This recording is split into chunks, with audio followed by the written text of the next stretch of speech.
Hey guys, welcome to my channel. Today, we're going to take a look at another horrible case with you, the case of Lisa Cecilia Harnum, the fiancée of a tyrant who turned a luxury apartment into a prison.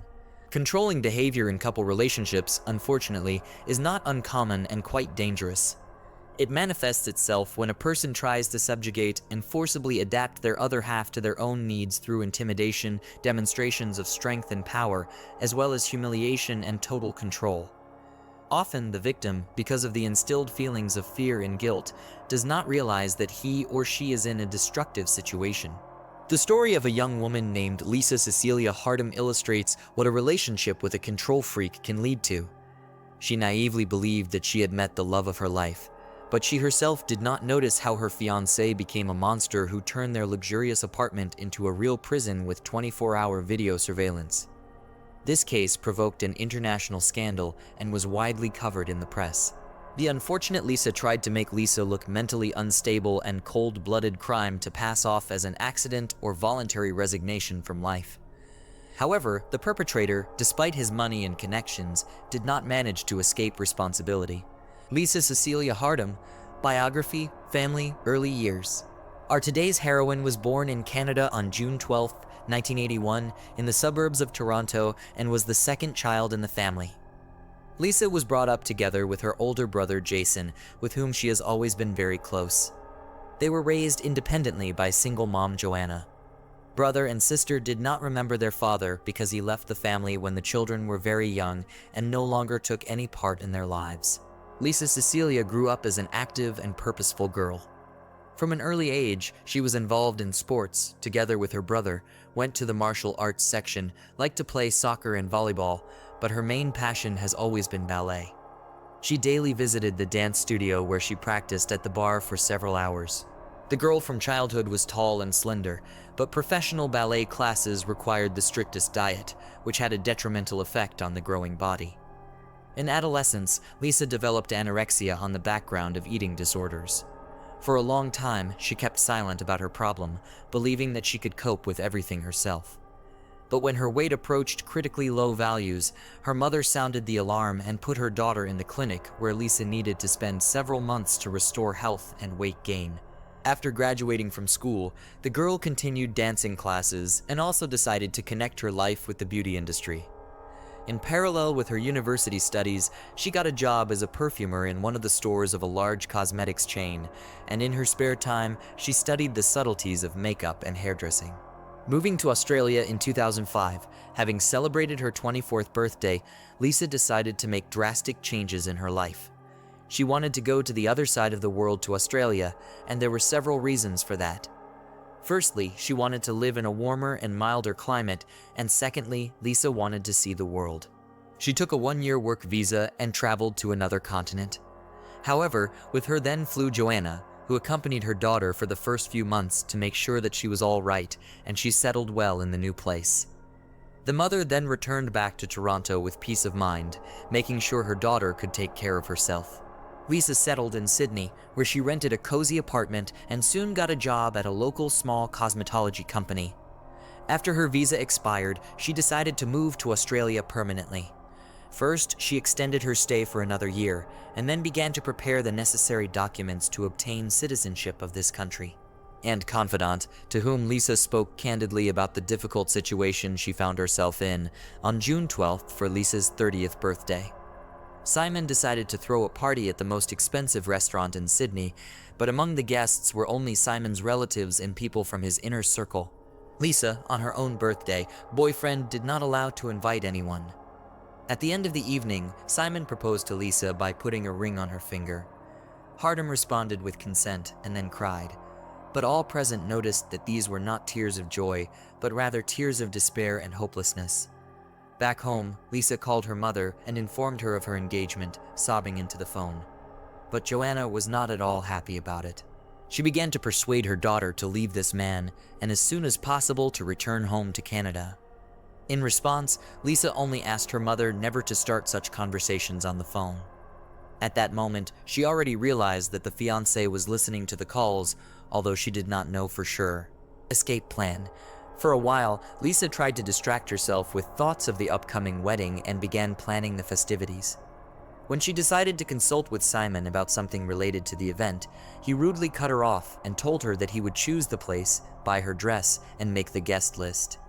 Lisa was utterly crushed, for she had no say even here. During another visit to the physiotherapist, Lisa admitted that she couldn't go on like this, but she couldn't leave because her fiancé wouldn't let her go. Together they developed a plan, according to which Lisa, at each visit of the masseuse, gave her some of her belongings for safekeeping, but did everything so that Simon did not notice anything. On July 28th, Simon left his laptop at home in a hurry, which he usually carried with him everywhere. Lisa took advantage of this and looked into it, and her worst fears were realized.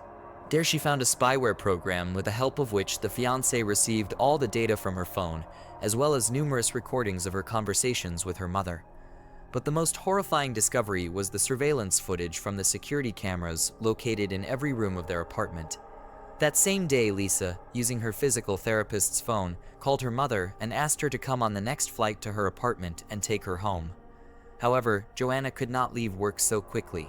She needed time to ask for an excuse to switch shifts with one of her colleagues.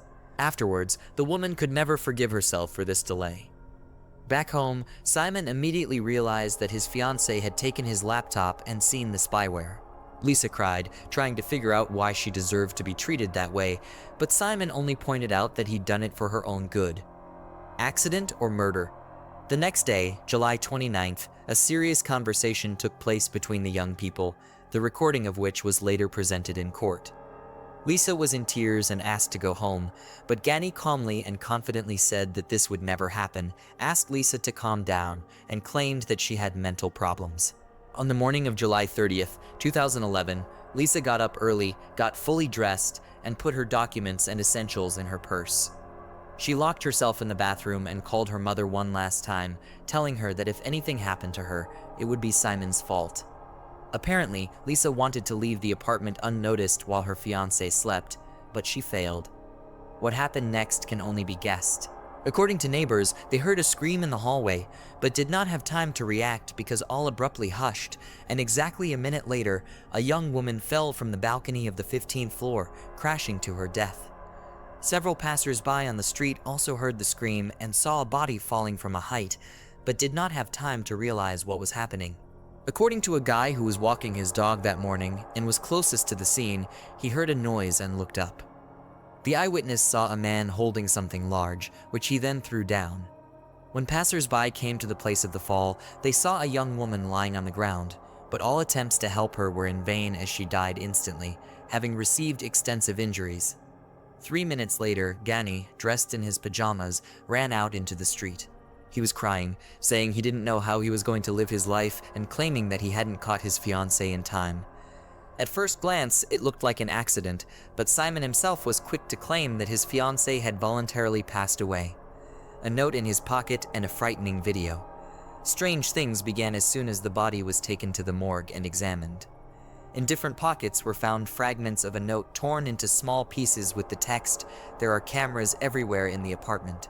Probably Lisa was afraid that Simon might find the message, so she turned the note into a kind of garbage and scattered it in different pockets.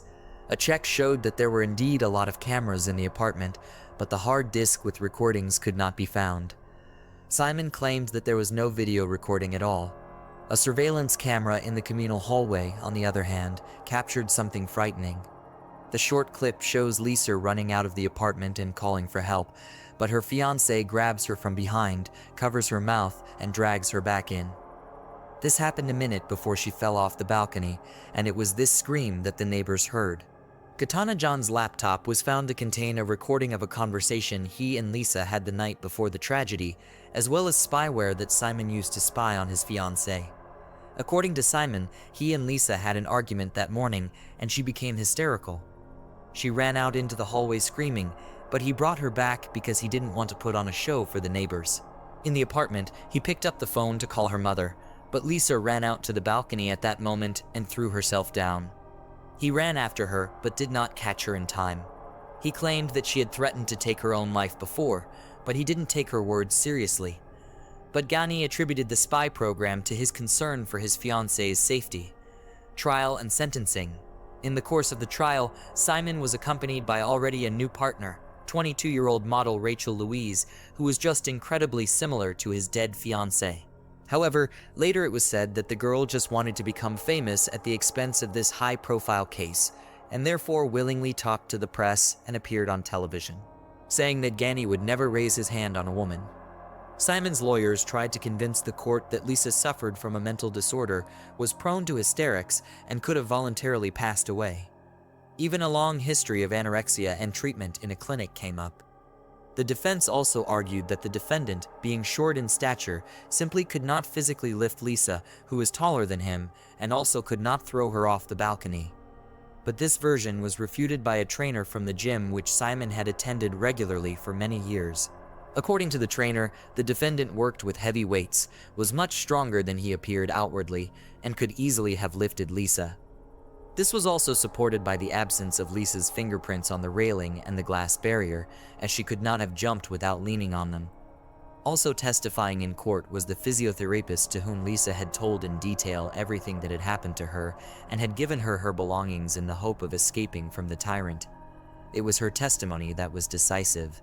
Ganny was found guilty of murdering his fiancée and sentenced to 26 years in prison, with the possibility of parole after 18 years. After the verdict was announced, Rachel Louise threw a tantrum and began to insult the judge, for which she was removed from the room. All attempts by Simon and his lawyers to challenge the court's decision were rejected, and the verdict remained in force. Rachel soon dumped her boyfriend, saying in an interview that it was difficult for them to maintain a relationship in prison, but she remains convinced of his innocence. Thanks for watching, guys. Subscribe to the channel, and don't forget to click the bell not to miss new stories from around the world. See you soon. Take care.